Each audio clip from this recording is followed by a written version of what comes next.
Welcome back, YouTube and the turkey. We're here for round two, part two of the 10mm test here. We've got an extensive lineup. Part one, we did Underwood. Part two here, we're going for Hornady.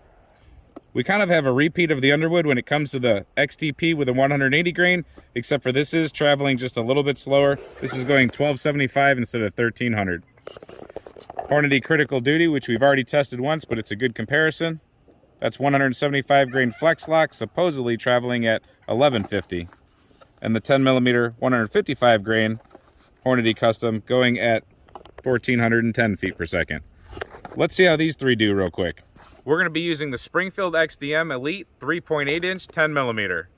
Now for today, our sun is coming in at a weird angle. I have to abandon the chronograph. It's just not going to get a good reading. But I think we can trust the velocity just somewhat close to the box.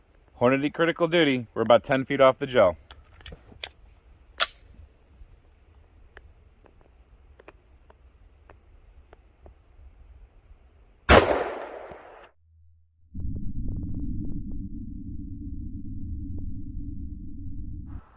All right, here's our wound channel from the Hornady Critical Duty. I'm gonna have to twist the camera around a little bit to chase it.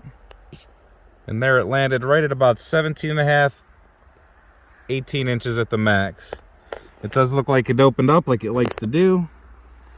So, not too terrible, just not super impressive either. Here's a view from down here. There it is, tracking back. The entrance isn't bad. It does dump energy. All right, next up is 155 grain XTP Hornady Custom. 100 inch, 55 grains.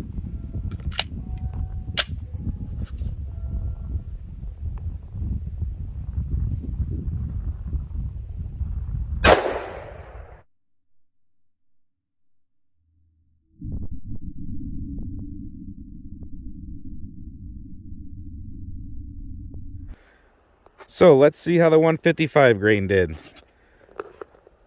Came in right there with a great entrance. Moved along till about 14 inches. Can't get a good focus on it. Opened up and turned halfway around. Come down here and look. See how it's facing us sideways right there? It's got a pretty nice explosive entrance though. Very nice. All right, next up, 180 grain XTP. Let's see how Hornady does with their version of it compared to the Underwood. 180 grain XTP.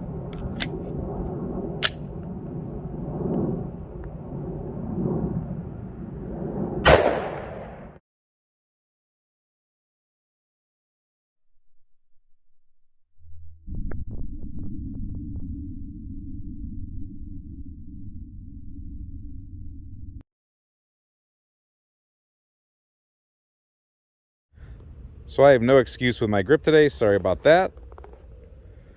Here's the great entrance wound here. We lost a little bit of fragment, lost a little fragment, lost a little fragment, and it stopped right at about 11.5. Now, if you look up here in the gel, this is where the Underwood version went. It went that far and then spit out the side. We have that on gel video 1.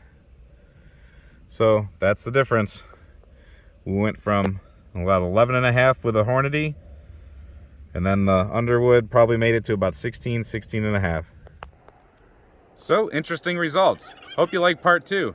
Sorry about my grip falling apart. Haven't been shooting much. I gotta work on that. Kind of taking me by surprise at 10mm.